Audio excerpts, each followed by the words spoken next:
since I've not uploaded any live, and so that's why I start. I was reading, so you will also listen. Okay. Develop your talent. So I'm reading this book, A Monk Who Sold Its Ferrari, and I'm reading random chapters. Okay. So this is develop your talents. Normal Norman Cousins once noted that the tragedy of life is not death, but what we let die inside of us within will live. Oh, while we live. But what we let die inside of us while we live. In a similar vein, Ashley Montagu wrote that. That's deep, man. Just think about the tragedy of life is not death, but what we let die inside of us while we live. Okay.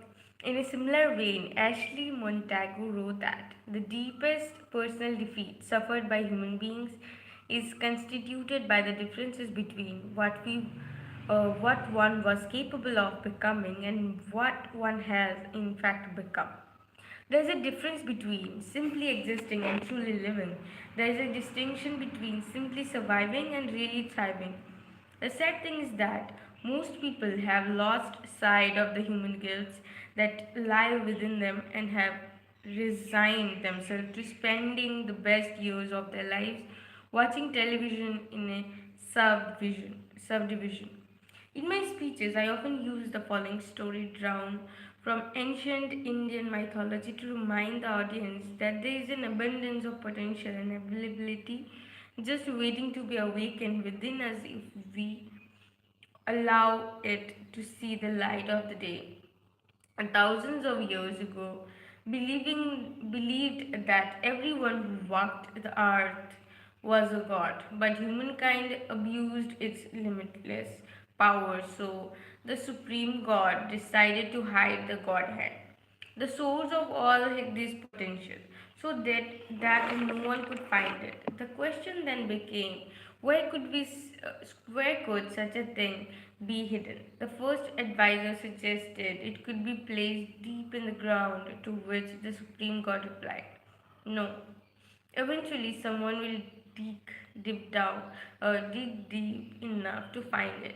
The second advisor then offered, what if we place the Godhead at the bottom of the deepest ocean?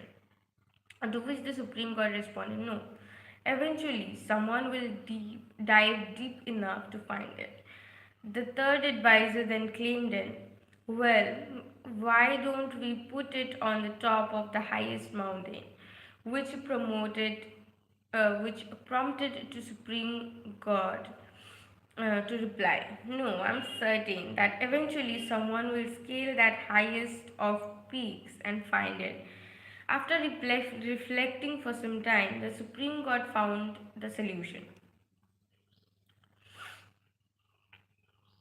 I will put the source of all human power, potential, and purpose inside the hearts of every man, woman, and child on the planet, for they will never think to look there. Wow.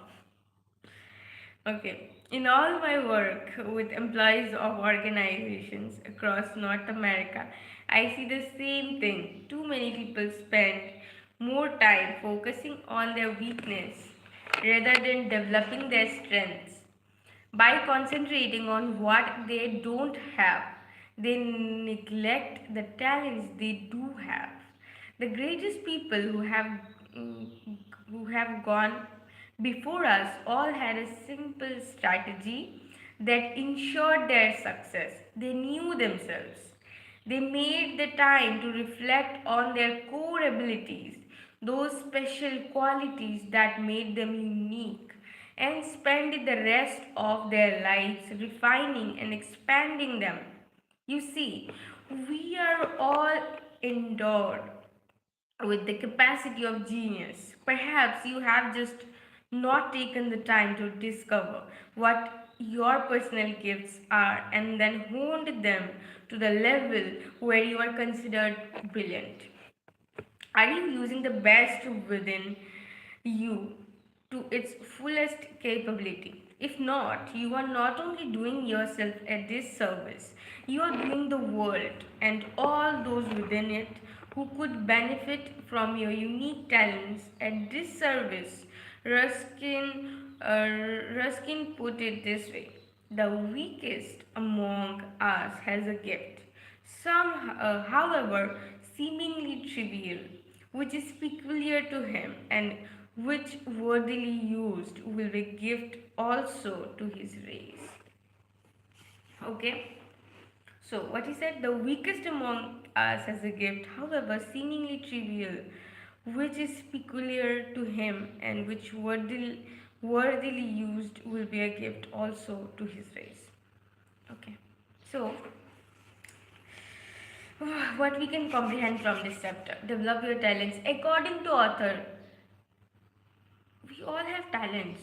We all have, and somehow we don't see it. We think, okay, we have weaknesses, but once you understand that everyone in this entire world, everyone, everyone, you can consider any of your inspiration, they also have flaws, they also have certain, dark side or dark things that they don't like, but they are not focusing on the dark side or on the bad things that they have. Okay, they are more focused on all the good qualities that they have, and they worked on it so well that now it became their biggest strength. So we also have to do it, that we should focus on our talents, what we have. Just think about it, sit for a minute, take your pen and copy, write down your strength, what are your good qualities, what you have, which is unique to you. Of course you will know. Just think about it, introspect, think about it, take some time, don't rush, think about it, and you will find out that you have something within that you don't really think it is important, but many people have said, you have it, oh, you are good at this. So okay, I guess this chapter was good. Next, connect with nature. We live in an age of seemingly heartless information. The weekday edition of the New York Times contains more information than the average person was exposed to during the entire lifetime in 17th century England. Over the years, I have found that spending time alone in the natural surroundings connects me to the larger universe around me and restores my spirit in this hurried age. After a busy work week of speaking engagements, book signing, and media appearances, the simple act of sitting in a wooded park and listening to the wind move through the leaves fills me with sense of quiet and peace. My priorities become clearer, my obligations seem less pressing, and my mind grows still. Commuting with nature is also an excellent way to unlock your creativity and generate new ideas. Newton formulated the laws of gravity while relaxing under an apple tree. Likewise, Swiss designer George de Mestral developed Velcro after examining the bird ox burrs that clung to his dog while he hiked in the mountains. Natural surroundings serve to stifle the endless chatter that fills our minds so that our true brilliance can be liberated. And while you spend a time enjoying nature, observe your surrounding with deep concentration. Study the complexity of a flower or the way the current moves in a sparkling stream. Take your shoes off and feel the grass under your feet. Give silent thanks that you have the privilege of enjoying these special gifts of nature. Many people do not As Mahatma Gandhi observed, when I admire the wonder of a sunset or the beauty of the moon, my soul expands in worship of the Creator. Wow. Okay. I guess you got it pretty well. So, basically, author is saying that connect with nature, whatever you are doing, sit quietly in nature. It will help you make more creative, more grounded, and you will appreciate more the natural beauty that we have. Creation of God. That is also done. Next chapter. Use your commute time.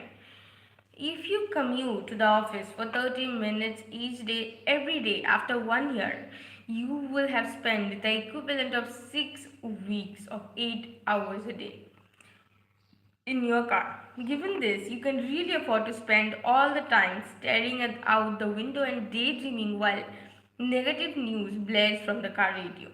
So many of the highly successful and enlightened people I know share a common habit. They listen to audio cassettes in their cars.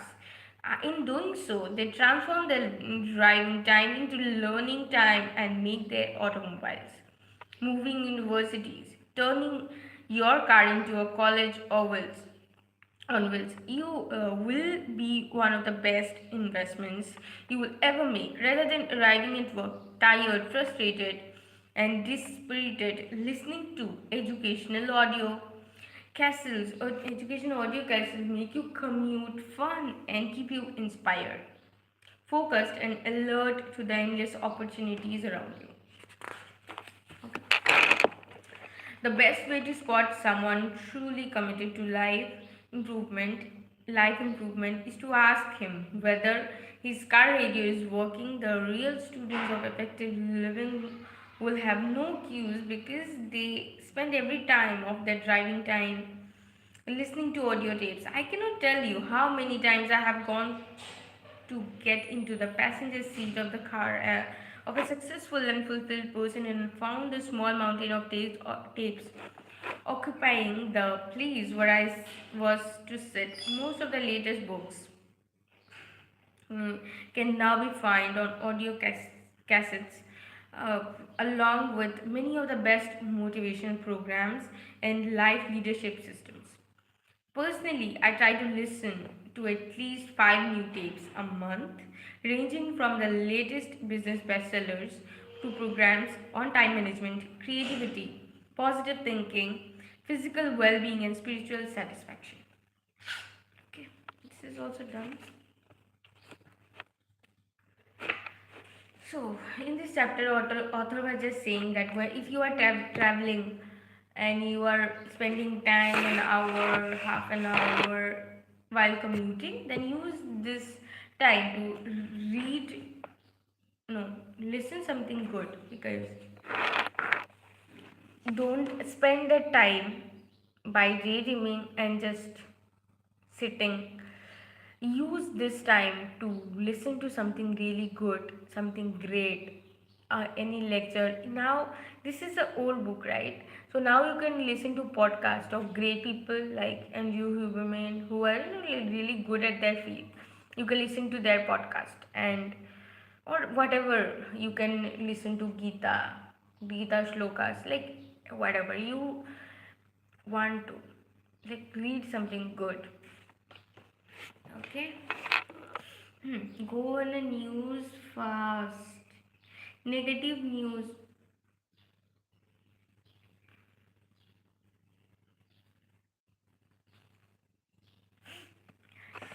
Okay, go on the news fast.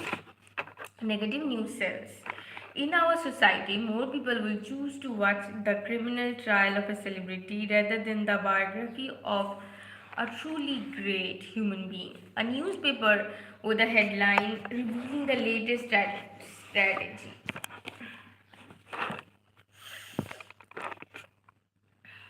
In our society, more people will choose to watch the criminal trial of a celebrity rather than the biography of a truly great human being. A newspaper with a headline revealing the latest strategy will sell more copies than one announcing the latest scientific breakthrough. The real problem is that it is easy to get addicted to reading and watching negative news. I know so many people who begin their days by reading less than uplifting newspaper stories and who end them by catching up on the latest crimes, accidents, and scandals on the late night news. I am not against newspaper or television by any stretch of imagination. As a matter of fact, I find excellent information in any newspaper and have learned from such learned from the intelligent TV programs I have watched over the years.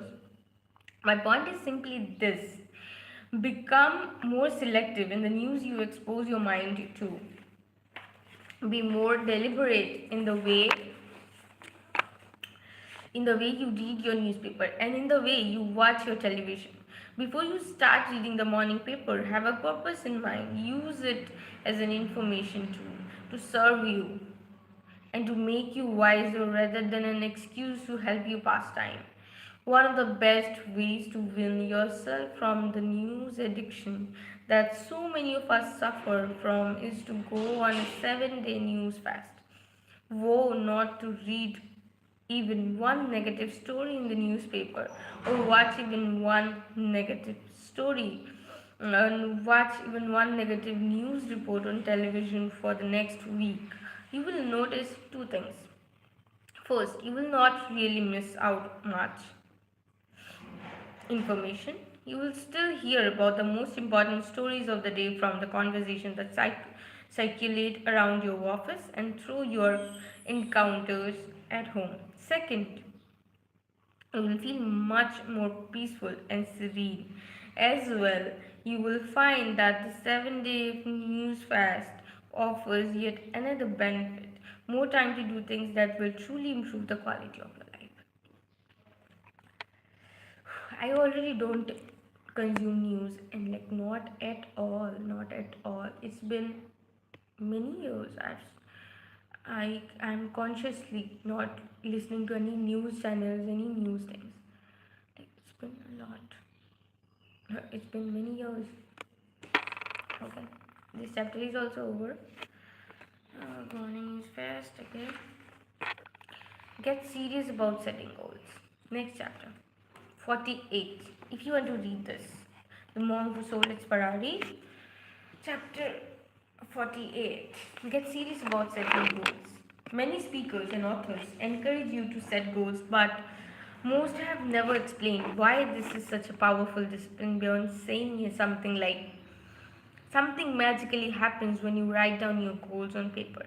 In many opinions, setting clearly defined goals for all the areas of your work for three reasons. First, it restores a sense of focus in the world, a world that has become complicated by too many options. In this age we live in, we are simply far too many things to do at any given time. There are too many distractions that compete for our attention. Goals clarify our desires and, in doing so, help us to focus on only those activities that will lead us to what we want. Okay. Setting clearly defined goals provides you with with a framework for smarter choices. If you know precisely where you are going, it becomes far easier to select those activities that will get you there. Writing down goals, clarifying your intentions, and the first step, realizing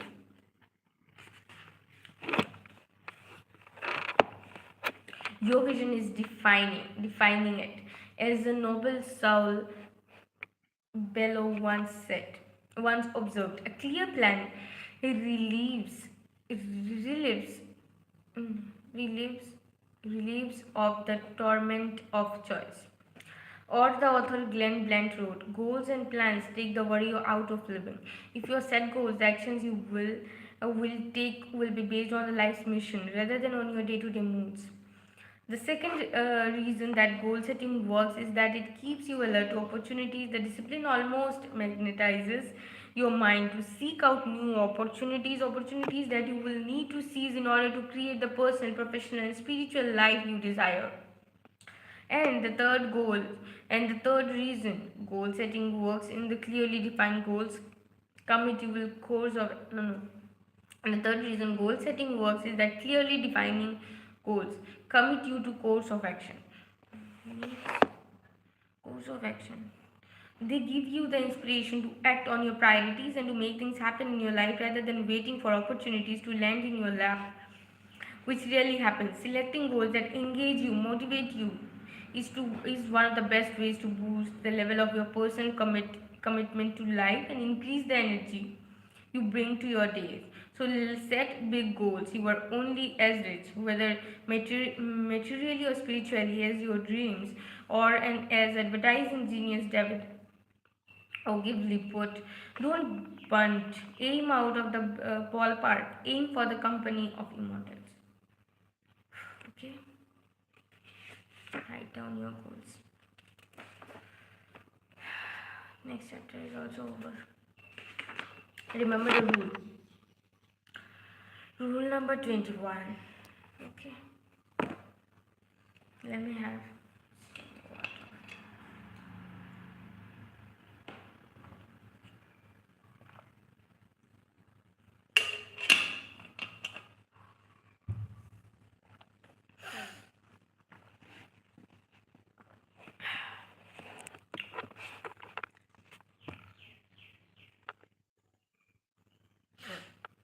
Okay. As I wrote in The Monk Who Sold His Ferrari, it takes about 21 days to develop a new habit. Yet most people give up on creating positive life change after only the first few days when they experience stress and pain. That is always associated with replacing old behaviors with new ones. New habits are much like a new pair of shoes. For the first few days, they will feel uncomfortable, but if you break them in for about 3 weeks, they will fit like a second skin. As human beings, we are genetically programmed to resist change and maintain state of equilibrium. The condition,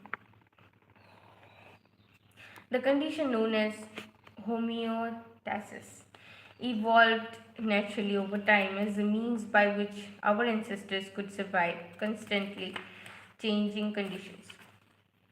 The problem is that the mechanism works to keep things as they are even when more favorable possibilities exist. And that is why we have such difficulty adopting new habits and overcoming the gravitational force that prevents us from moving to higher levels of living. But just as a rocket uses more fuel during the first few minutes after liftoff than it does over the 21 that then it does over the days that follow, when it will cover more than half of a million miles. Once you get past those 21 days, you will find that staying up on course, that a new habit will be far easier than you imagined. Take the time to study your personal habits and promise to make the necessary changes. The quality of your life will determine in large measure by the nature of your habits. John Dryden observed, we first make our habits and then our habits makes us.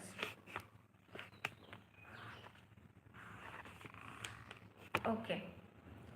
The skeleton of habit alone upholds the human frame. So ensure that your habits move you forward rather than hold you back. In the timeless word, powerful Publius Cyrus, powerful indeed is the empire of habit. Okay. I guess that's enough for today. Like for now, we will read later. Oh, it's almost 32 minutes of me reading this book. Huh? 33 minutes. Okay. Bye, guys. After many days, I've done a book reading session. Felt nice. Bye bye.